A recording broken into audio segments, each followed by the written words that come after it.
হয়েছে বিরাটের আবির্ভাব। এই কামার পুকুর এক পর্ণকুটিরের ঢেকিশালী আজ নিখিল বিশ্বের পূর্ণ তীর্থ।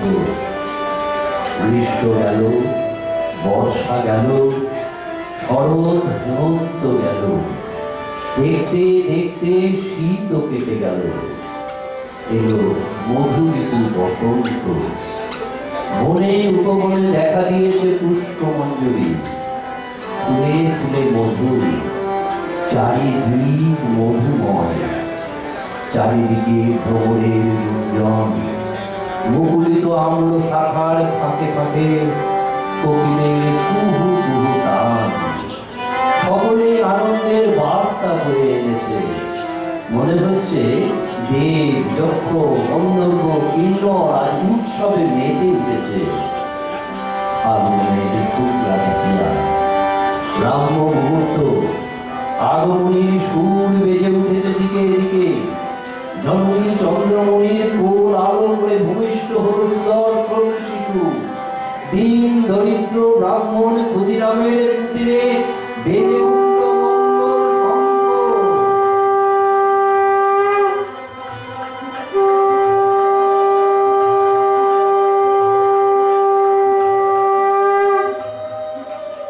আমার কুলে আজ আনন্দের বাণ দিয়েছে। মরি মরি কি আনন্দ, প্রাণে আজ কি পুলক। আজি আনন্দে মাগো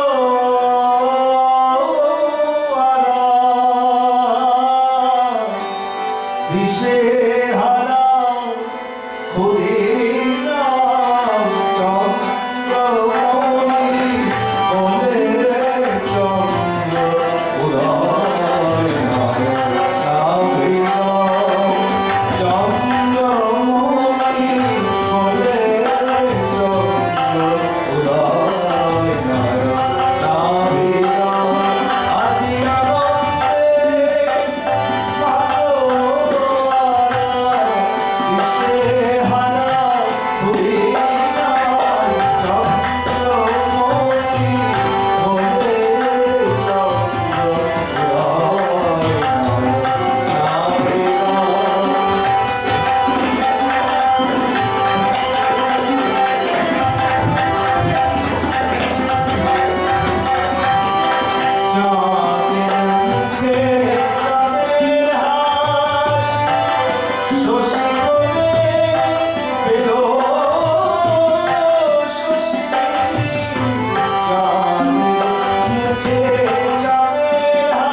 নবজাত শিশু গেল কোথায়?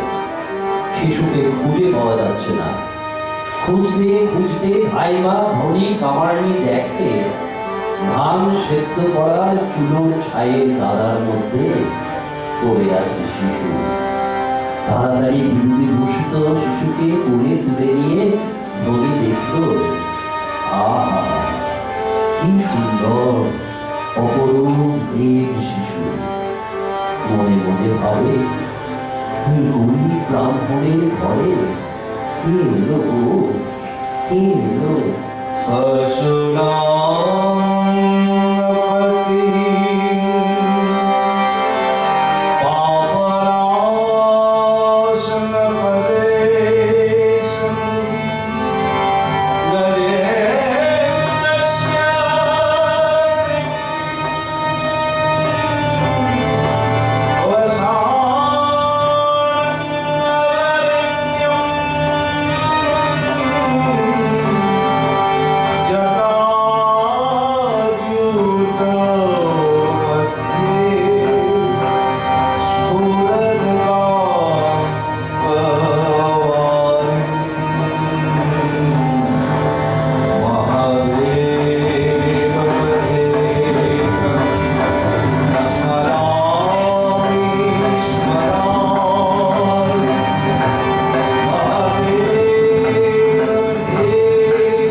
শশীকলার মতো দিন দিন বেড়ে চলল। শিশুর যখন 7-8 মাস বয়স, তখন একদিন শিশুকে মশারির মধ্যে শুইয়ে এসেছেন চন্দ্রমণি। অকাতরে শিশু ঘুমাচ্ছে দেখে গৃহকর্মে রত হলেন তিনি। মাঝে মাঝে গিয়ে দেখে আসেন শিশুকে। একবার এসে তিনি দেখেন, ও মা, মশারির মধ্যে শিশু নেই, তার জায়গায় শুয়ে আছে এক দীর্ঘকায় পুরুষ। চন্দ্রাদেবী আতঙ্কে চেঁচিয়ে উঠলেন, হায় হায়, কি হলো বলে ছুটে এলেন বাইরে। চিৎকার শুনে ব্যস্ত সমস্ত হয়ে ছুটে এলেন ক্ষুদিরাম। চন্দ্রাদেবীকে সঙ্গে নিয়ে আবার ঘরে ঢুকলেন। ও মা, কই, কিছুই তো হয়নি, শিশু যেমন ঘুমোচ্ছিল তেমনি ঘুমোচ্ছে।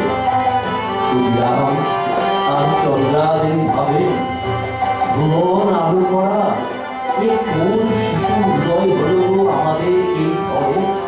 এ কোন শিশু?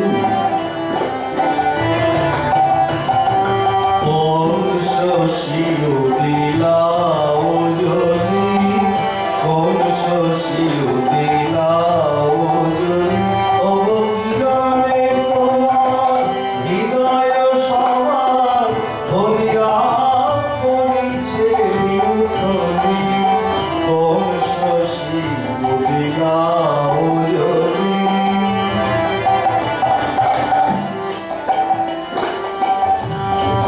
শিশুরি মঙ্গল গান, এর বিরালে হলো অবসান। শিশুরি মঙ্গল গান, এর বিরালে হলো অবসান। আহ্লাদ সায়নে কোনে দেবতা দিলা প্রেম বাড়ি ধারি। কোন শশী উদিলা ওজনী,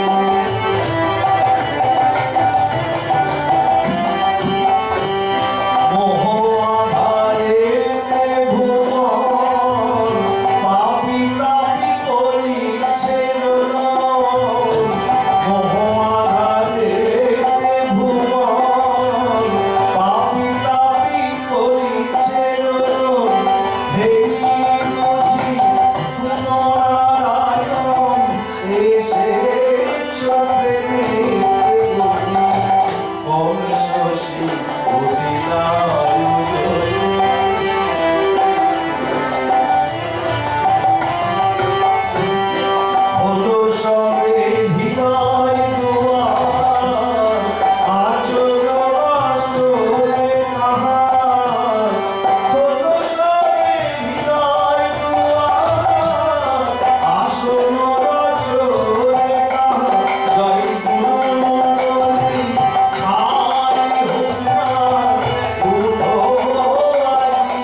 নিরূপণ করে দেখলেন পরম শুভ লগ্নেই জন্ম হয়েছে।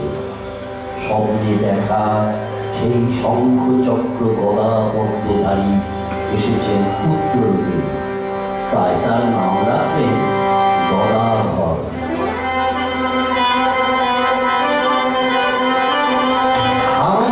শেষ করে গদাই যখন হাঁটি হাঁটি পা পা করে চলতে শিখেছে, একদিন শিশু গদাধর দেখলো তার পরম ভক্ত পিতা গৃহদেবতা শ্রী রঘুবীরের জন্য একটা সুন্দর মালা গাঁথছেন। নানা উপকরণ, চন্দন, ফুল, তুলসী, নৈবেদ্য। দেব শিশুর বাসনা হলো সুন্দর মালাটি গলায় পড়বার, কিন্তু পূজারীদের সজাগ। সব আয়োজন শেষ করে পূজা শুরু করার আগে যথাবিধি কেবলমাত্র ইষ্ট স্মরণ করার উদ্দেশ্যে ভক্ত ক্ষুদিরাম চোখ দুটি বন্ধ করতেই হঠাৎ গভীর ধ্যানে মগ্ন হয়ে গেলেন। এই অবসরে গদাই আপনার সারা অঙ্গ চন্দন চর্চিত করে সেই মালাটি নিজ গলায় ধারণ করল।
নয়নের মনি হয়ে উঠেছে। তাকে না দেখলে তারাও স্থির থাকতে পারে না, ছুটে ছুটে আসে তাকে কোলে তুলে আদর করতে। কেউ বলে গদাই গান গাও, আবার কেউ বলে গদাই সোনা আমার, গোপাল আমার, একটু নাচো তো সোনা, একটু নাচো।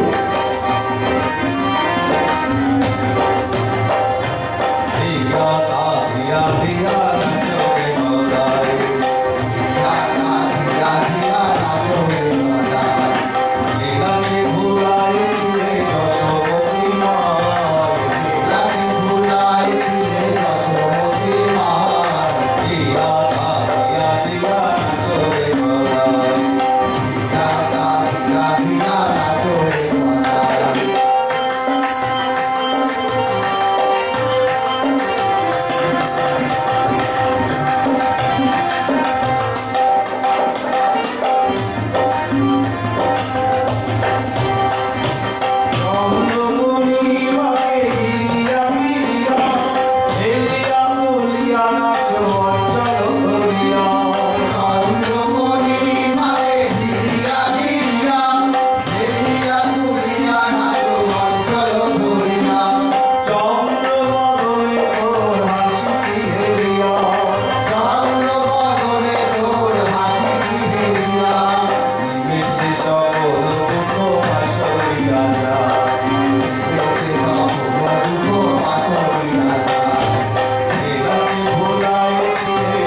পাঠশালায় যায়। গুরুমশাই আসার আগে কখনো অভিনয়, কখনো হাস্য কৌতুক করে, নকল করতে ওস্তাদ গদায়। পণ্ডিত মশাই এসে কিভাবে ছাতা লাঠি রাখেন, কিভাবে পড়ান, কেমন করে বানান জিজ্ঞাসা করেন, সব অভিনয় করে দেখায়। আর ছেলেদের মধ্যে হাসির রোল পড়ে যায়। কখনো কখনো আবার বিভোর হয়ে গান করতে থাকে। কি মিষ্টি পড়া, কণ্ঠ হতে যেন সুধা ঝরে পড়ে। লাহানের বাড়িতে কতক ঠাকুর রাম সীতার কাহিনী গেয়েছিলেন। বালক একবার শুনেছিল মাত্র, যা শোনে অবিকল স্মরণ রাখে। মানিক রাজা রামবাগানে সকালবেলায় গদাই সঙ্গীদের নিয়ে খেলা করে। কেউ হয় সুদাম, কেউ হয় শ্রীরাম, কেউ আবার কৃষ্ণ। গদাধর একাই সকলের কথা বলে চলে। গ্রামবাসীরা আড়াল থেকে অপূর্ব খেলা দেখে বিমুগ্ধ হয়ে ভাবে,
গ্রামে জাগ্রতা দেবী বিশালাক্ষী দেবীর মন্দিরে মানত দেওয়ার জন্য যাচ্ছে গাঁয়ের মেয়েরা। সকলের সঙ্গে গদাধর চলল দেবী দর্শনে। গদায় দেবী মহিমা গান ধরতে লাগলো। প্রাণ ঢেলে মধুর কণ্ঠে গাইছে মায়ের নাম। হঠাৎ ভাবে এগিয়ে পড়ল ভালো। কাঠ ফাটা রোদ্দুর লেগে মুখ ছাপিয়েছে ভেবে কেউ দিচ্ছে জলের ঝাপটা, কেউ দিচ্ছে পাখার বাতাস। কিছুদিন মুখ হয় না তার। হায় হায়, এ কি হলো? গদাই যে চন্দ্রমণি রমন মণি পরের ছেলে এনে কি বিপদে পড়া গেল। কি হলো গো, কি হলো? কি ভাব হইল আজি গদায়ের মনে,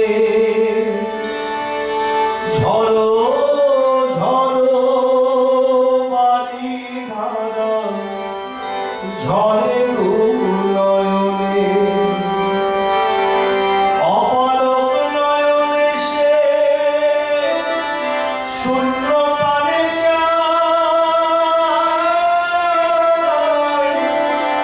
চাঁদ মুখে কোনো কথা নাহি বাহিরা,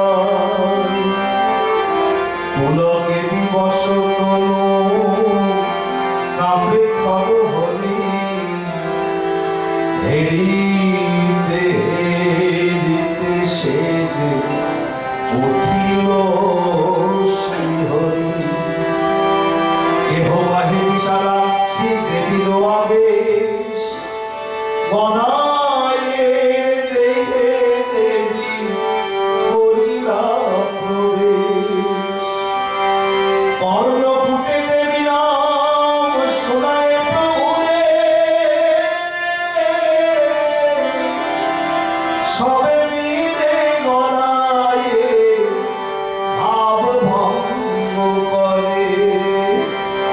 নাম শুনে গদায়ের চেতনা ফিরিল, গদাধরে কোলে করে ঘরে নিয়ে গেল। আমার পুকুরবাসী নারী সব ধন্যা, নিরতি লেগে বলিলা কহ তো সামনা, নিরতি লেগে বলিলা কহ তো সামনা। ঘরে রামিনাই বালকদের কোলাহল শুনে মায়ের প্রাণ কেঁদে ওঠে।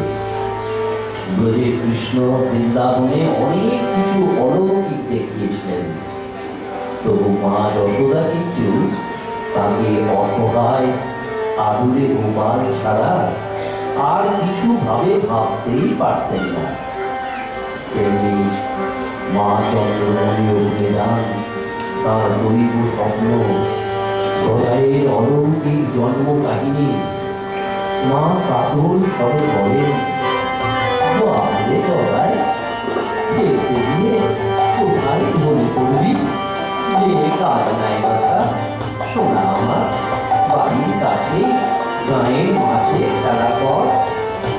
এদিকে খেলার সাথে এসে ডাকে, গদাই, ও গদাই, খেলার সময় যে হয়ে যাচ্ছে, চল খেলতে যাই।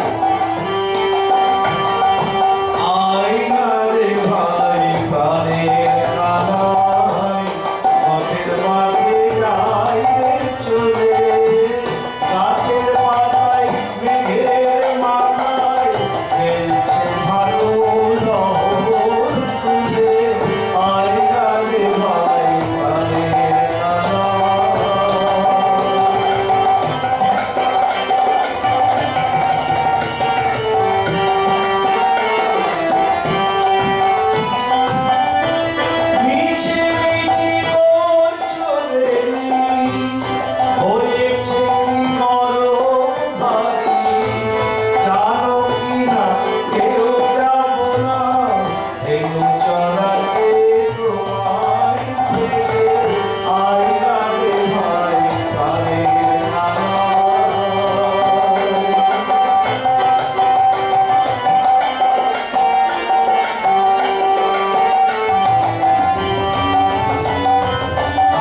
মুড়ি খেতে খেতে যাচ্ছে গদায়।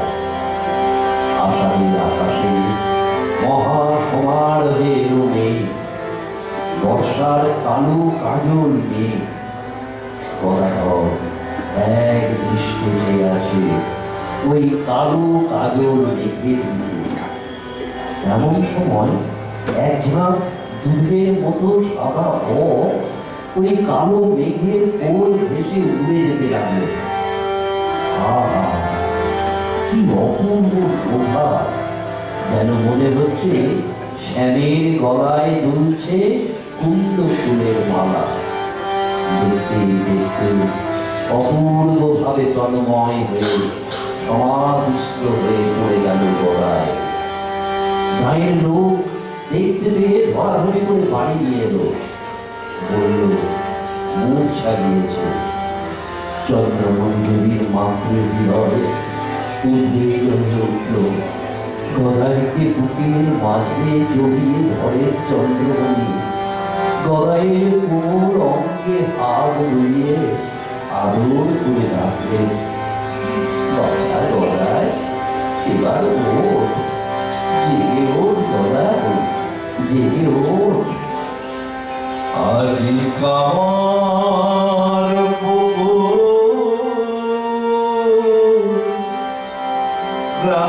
গ্রামের মাঝে হাসে কাঁদে নাচে খেলে সচল প্রতিমা। আজি কামার পুকুর গ্রামের মাঝে হাসে কাঁদে নাচে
খেলাধুলা, নৃত্য করা, গীত গাওয়া, এই সবই তার বেশি পছন্দ।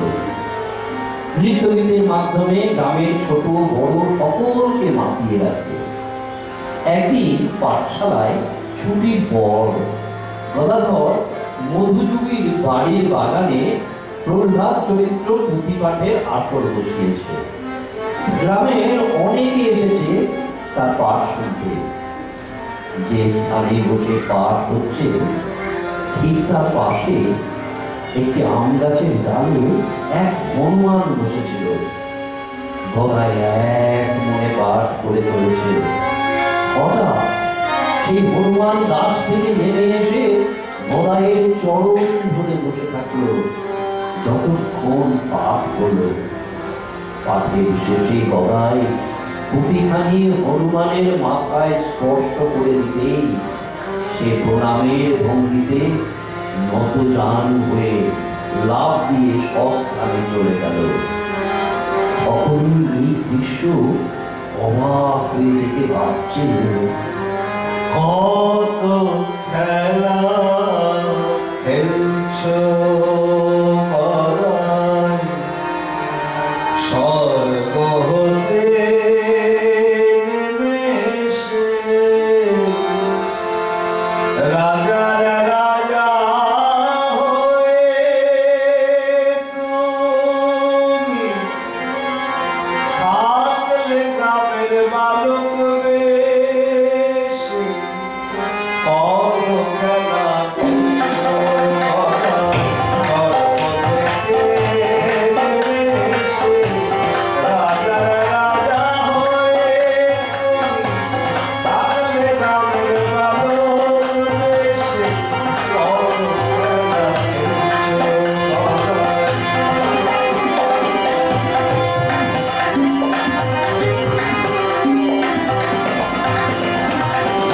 শ্রী গদাধরে এলে তুমি অনাধারে, শ্রী গদাধরে এলে তুমি অনাধারে। বৃদ্ধ যুবা বালক লয়ে করলে লীলা হেসে হেসে। বৃদ্ধ যুবা বালক লয়ে করলে লীলা হেসে হেসে। কত খেলা খেলছ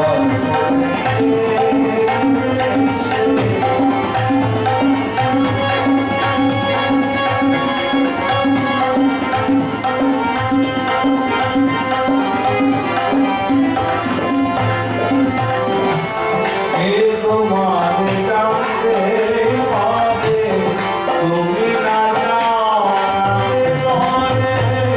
এ তোমার জানতে হবে, তুমি না জানতে পারে। কত কৃপা করলে প্রভু দীনদরিদ্রের মাঝে এসে। কত কৃপা করলে প্রভু দীনদরিদ্রের মাঝে এসে। কত খেলা খেলছ গদাই, স্বর্গ থেকে নেমেছে রাজার রাজা হয়ে তুমি থাকলে গ্রামের বালক বেশে। কত খেলা খেলছ গদাই, কত খেলা খেলছ গদাই, কত খেলা খেলছ গদাই।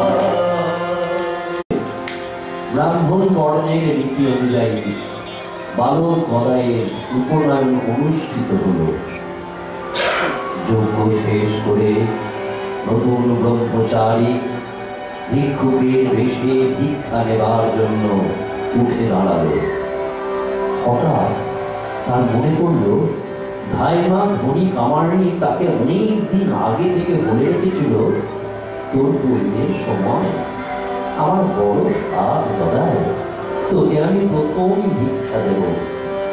বালক তখন বলেছিল নিশ্চয়ই দেবে, কিন্তু সে তো জানত না যে তা শাস্ত্র বিরুদ্ধ। নিয়ম আছে গর্ভধারিণী মাতার কাছেই প্রথম ভিক্ষা নিতে হয়। তারপর ধনী কামার্নি শূদ্রাণী, শূদ্রাণীর হাত থেকে ভিক্ষা নেওয়াই তো শাস্ত্র বিরুদ্ধ। গদাই কিন্তু বলতে পারে না যে সে কথা দিয়েছে। গদাই কারো কাছ থেকে ভিক্ষা নেয় না, প্রতিজ্ঞায় সে অচল অটল। বলে ধনী কামার্নি যদি আমাকে ভিক্ষা না দেয় আমি ভিক্ষাই নেব না। কেউ একজন প্রতিবাদ করে বলে গদাই সে শূদ্রাণী। গদাই বলে শূদ্রাণী, শূদ্রাণী কি মানুষ নয়? একে একে তাঁর বড় দাদারা, আত্মীয় স্বজন, প্রতিবেশী, বয়োজ্যেষ্ঠরা সকলে তাকে অনুনয় বিনয় করেও কোনো ফল হলো না। তখন বাধ্য হয়ে ধনী কামার্নিকে ডাকা হলো। ধনী এসে ভিক্ষার মুঠি বাড়ালো। নতুন ব্রহ্মচারী মহানন্দে মন্ত্র উচ্চারণ করল, ভবতী ভিক্ষাং দেহি, ভবতী ভিক্ষাং দেহি। ধাইমা, ও ধাইমা, ভিক্ষে দাও, ভিক্ষে দাও ধাইমা, ভবতী ভিক্ষাং দেহি। ওম স্বস্তি। দিন ধনী মানি গেলি বিচারা জাতি তুলে, দিন ধনী মানি গেলি বিচারা জাতি তুলে, দিন ধনী মানি গেলি বিচারা জাতি তুলে, দিন ধনী মানি গেলি বিচারা জাতি তুলে। হারা হারা ভাগুর পারা, আপন হারা ভাগুর পারা, আপন হারা ভাগুর পারা, সরে হারিয়ে এসেছে নতুন মানুষ।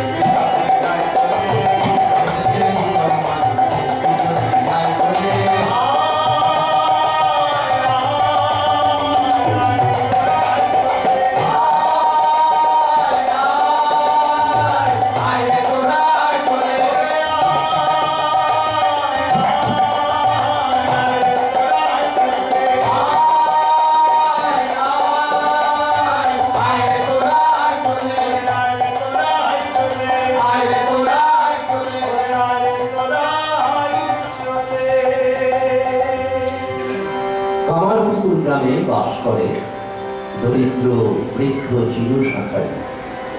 গদাইকে সে প্রাণ দিয়ে ভালোবাসে। তার একটি ছোট্ট দোকান ছিল। যখনই গদাই তার দোকানে আসে, চিনু তাকে মিষ্টি খাওয়ায় পরম আদরে, আর তার দিকে ভাবগত চিত্তে অপলক দৃষ্টিতে চেয়ে থাকে। দোকানে সেই সময় খদ্দের এলে তাদের সঙ্গে কথাই হয় না। একদিন চিনু পূজার জন্য একটা সুন্দর ফুলের মালা গাচ্ছে। এমন সময় গদাই এসে হাজির। চিনু তো মহা খুশি। সে গদাইকে নিয়ে বাড়ির বাইরে ফাঁকা মাঠে গিয়ে উপস্থিত হলো এবং দোকান থেকে কিছু মিষ্টি কিনে আনলো। তারপর সেই জনহীন স্থানে এক গাছের নিচে নতজান হয়ে বসে যত্নে কাঁথা মালাটি গদাইয়ের গলায় পরিয়ে আনন্দে গদগদ হয়ে মিষ্টি খাওয়াতে লাগলো। চোখের জলে তার দৃষ্টি আচ্ছন্ন হয়ে গেছে। সে মিষ্টিটি নিয়ে কখনো গদাইয়ের নাকে, কখনো চোখে, কখনো কানের কাছে মুখ মনে করে মিষ্টি খাওয়াতে যাচ্ছে। গদাই তার কোমর হাত দিয়ে তার হাতটি ধরে আনন্দে হাস্যবদনে সেই মিষ্টি খাচ্ছে। চিনু শাকারি বাবুর গদাধরকে ভগবান বলে ঠিক ঠিক চিনতে পেরেছিল। সব সময় সে গদাইকে কাছে পেতে চাইতো। সে তার দূরদৃষ্টি দিয়ে বুঝতে পেরেছিল গদাই চিরকাল কামারপুকুরে থাকবে না, অন্য কোথাও চলে যাবে। সেখানে আবার কত নতুন নতুন লীলা করবে। কিন্তু চিনু যে বৃদ্ধ, তারা সেই সব দর্শন করবার সৌভাগ্য হবে না। সেই দুঃখে চিরুর চোখে জল। তাই তো সে উদাস হয়ে মনে মনে ভাবে, গদাই হে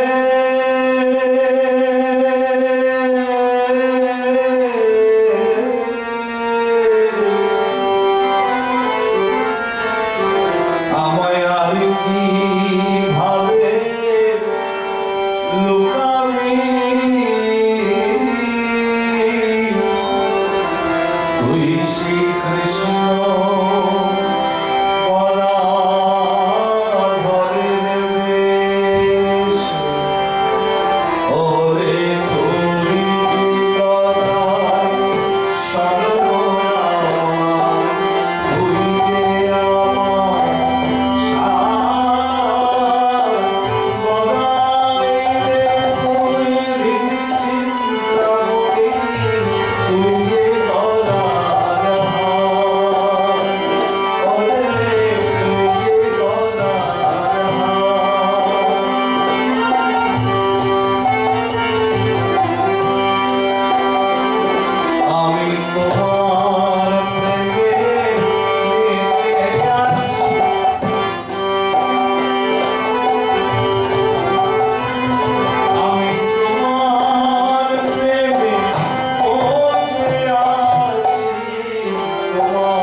শিবরাত্রি শিব মহিমা সূচক যাত্রার আসর বসেছে সীতারাম পাইনের বাড়িতে। কাতারে কাতারে কামার কুকুরাতে আসবে যাত্রা পালা চলছে। অন্য গ্রামে যাত্রা দল। হঠাৎ জানা গেল যে বালকের শিব সাজবার কথা ছিল সে অসুস্থ হয়ে পড়েছে, অভিনয় করতে পারবে না। শিব সাজবার লোক না পাওয়ায় যাত্রা দলের অধিকারী মশাই হতাশ হয়ে পড়েছে। এই মতো অবস্থায় অনেকে তাদের প্রিয় গদাইয়ের কথা মনে করেছে। সে নিশ্চয়ই শিবের অভিনয় করতে পারবে। সে এখন অনেক শিবের গানটাও জানে। বন্ধুরা ছুটল গদাইকে ডাকতে। গদাই তখন সমস্ত দিন উপবাসের পর প্রথম প্রহরের শিব পূজা করে শিবের ভাবে তন্ময় হয়ে বসে আছে। সে না গেলে যাত্রাপালা বন্ধ হয়ে যাবে শুনে আর সেখানে না গিয়ে থাকতে পারল না। সকলে অধীর আগ্রহে দীর্ঘ সময় অপেক্ষা করবার পর যাত্রা দেখতে আরম্ভ করল।